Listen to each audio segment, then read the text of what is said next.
À 68 ans, Henri Delman n'attendait plus rien des soirées mondaines. Les réceptions d'affaires n'étaient pour lui qu'une formalité, des verres de champagne tiède, des sourires polis, des conversations sans âme. Ce soir-là, pourtant, quelque chose flottait dans l'air, une sensation diffuse qu'il n'aurait su nommer. La salle de réception de l'hôtel particulier brillait sous les lustres anciens, et Henri se tenait légèrement en retrait, observant plus qu'il ne participait. C'est au moment où il se servait un verre d'eau qu'il la vit. Elle riait doucement, entourée de quelques invités, exactement comme autrefois. Claire Moreau. Son cœur manqua un battement.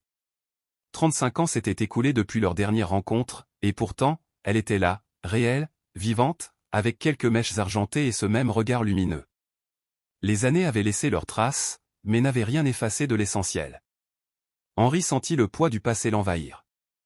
Claire n'était pas qu'un ancien amour, elle était la femme qu'il avait quittée par peur, par ambition, par lâcheté peut-être. Il se souvenait encore de leurs promenades nocturnes, de leurs projets inachevés, de cette rupture brutale qu'il n'avait jamais su expliquer. Leurs regards se croisèrent. Le temps sembla suspendu. Claire fronça légèrement les sourcils, puis son visage s'illumina d'une reconnaissance soudaine.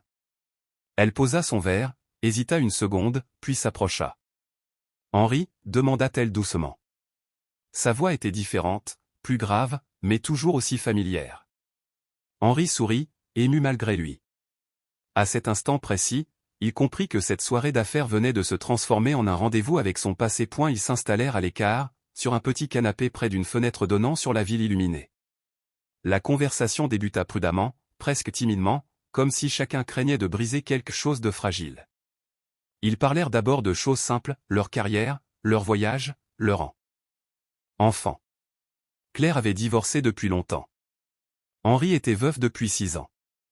Peu à peu, les silences devinrent plus confortables. Les regards s'attardaient. Les souvenirs affluaient sans qu'ils aient besoin de les invoquer. Claire sourit en évoquant leur premier appartement, minuscule et mal chauffé. Henri rit en se rappelant son obstination à refaire lui-même la plomberie. « Pourquoi es-tu parti » demanda-t-elle soudain.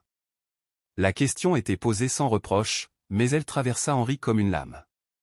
Il baissa les yeux, cherchant des mots qu'il n'avait jamais trouvés. À l'époque, il avait choisi sa carrière, la sécurité, la reconnaissance sociale. Il avait cru que l'amour attendrait. « J'avais peur de ne pas être assez » murmura-t-il enfin. « Peur de rater ma vie. » Claire hocha lentement la tête. Elle aussi avait souffert, mais elle avait continué à vivre. Elle lui confia qu'elle avait souvent pensé à lui, surtout les soirs où le silence était trop lourd. Lorsque la soirée prit fin, aucun d'eux ne voulait partir. Ils échangèrent leurs numéros, un geste simple, mais chargé d'une promesse tacite. En quittant l'hôtel, Henri sentit son cœur battre comme celui d'un jeune homme. Il rentra chez lui avec une certitude troublante, quelque chose venait de renaître. Ils commencèrent à se voir régulièrement. Un café, puis un déjeuner, puis de longues promenades au bord de la Seine. Chaque rencontre effaçait un peu plus les années de silence. Henri redécouvrait Claire, non plus comme la jeune femme qu'il avait aimée, mais comme celle qu'elle était devenue, indépendante, calme, profondément vraie. Ils parlaient de tout, sans masque. De leurs regrets, de leurs échecs, de leurs petites victoires aussi. Claire aimait raconter ses voyages en Italie, Henri partageait ses souvenirs d'entrepreneurs acharnés. Ensemble, ils riaient de leurs douleurs articulaires et de leurs mauvaises mémoires, trouvant une tendresse nouvelle dans cette fragilité partagée. Un après-midi, assis sur un banc, Claire posa sa main sur celle d'Henri. Le geste était simple, mais il fit trembler tout son être. Il se rendit compte que son cœur n'avait jamais cessé de battre pour elle, il avait seulement appris à se taire. Il n'était plus pressé par le temps comme avant. Chaque moment était savouré. Pourtant, une question flottait entre eux, osait-il aimer à nouveau, à leur âge, avec leurs cicatrices, malgré le bonheur naissant, Henri se replia parfois sur lui-même. Il craignait de faire souffrir Claire une seconde fois. La vieillesse lui rappelait sa présence, la fatigue, les rendez-vous médicaux, la conscience aiguë du temps qui restait. Claire, elle, percevait ses silences. Un soir, elle le confronta avec douceur. Elle lui expliqua qu'elle n'attendait ni promesses éternelles ni projets démesurés. Elle voulait seulement être là, partager ce qu'il restait, sans peur.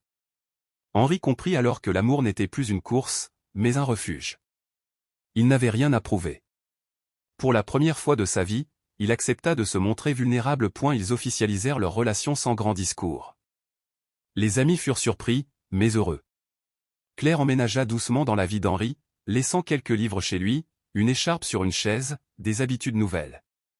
Chaque matin partagé était un cadeau. Ils cuisinaient ensemble, regardaient de vieux films, se tenaient la main en silence.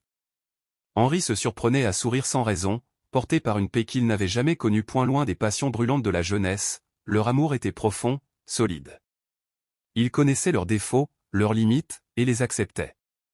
Claire disait souvent que l'amour tardif était le plus sincère, car il ne cherchait plus à séduire, seulement à être. Henri écrivait de nouveau, des lettres qu'il n'envoyait pas, des pensées pour Claire. Il savait désormais que l'amour ne disparaît jamais vraiment, il attend parfois simplement le bon moment pour revenir. Un soir d'été, sur un balcon baigné de lumière, Henri regarda Claire et lui sourit. Il ne regrettait plus le passé. Il avait enfin compris que certaines histoires ne se terminent jamais vraiment. À 68 ans, il ne retombait pas amoureux, il aimait mieux, autrement, pleinement. Et cela suffisait.